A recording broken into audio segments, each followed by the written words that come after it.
Il est naturel de mélanger l'amour avec le désir. C'est ce qu'on vit à chaque fois au début d'une relation. Au début de la relation, on aime quelqu'un et naturellement la personne que l'on aime est la personne que l'on va désirer. Donc les deux sont intimement liés.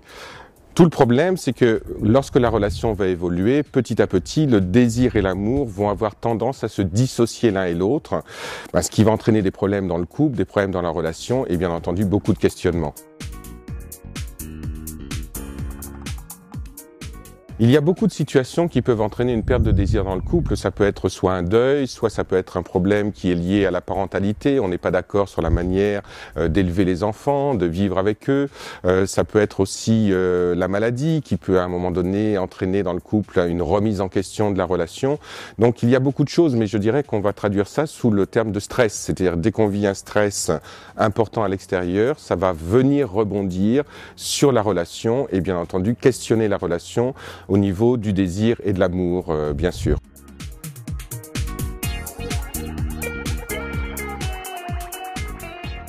La perte de l'attirance physique remet en cause le désir, puisque le désir, il est très lié à l'érotisme et à la façon dont on va projeter son désir sur l'autre et dont on va projeter le désir sur un corps qui nous plaît, qui nous attire, qui nous met en émoi. Et tous ces éléments-là sont extrêmement importants. C'est pour ça que dans la relation de couple, lorsqu'on veut que désir et amour continuent à être ensemble, c'est très important de se poser la question de savoir est-ce que je suis encore désirable pour l'autre? Donc est-ce que je suis encore désiré? Donc par rapport à ça, d'être dans une situation où on va faire l'effort de continuer à être dans l'inattendu, dans la surprise et faire en sorte que l'autre soit curieux de soi-même.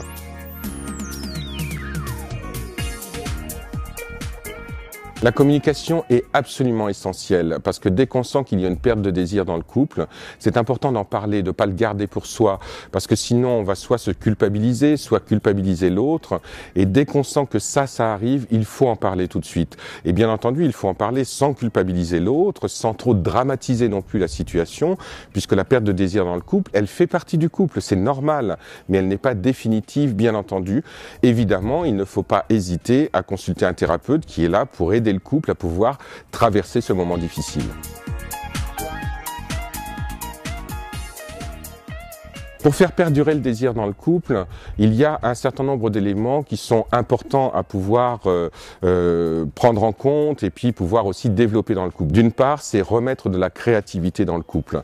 D'autre part, c'est faire en sorte, et ça va ensemble, qu'il y ait de l'inattendu, que l'on surprenne l'autre, que ça soit pas toujours la même chose.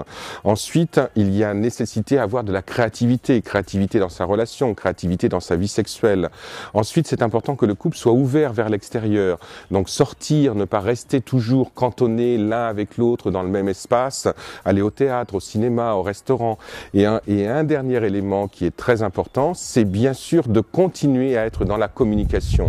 Dire à l'autre ce qu'on ressent, échanger avec lui, être toujours curieux de ce qui se passe émotionnellement pour l'autre et pour soi-même.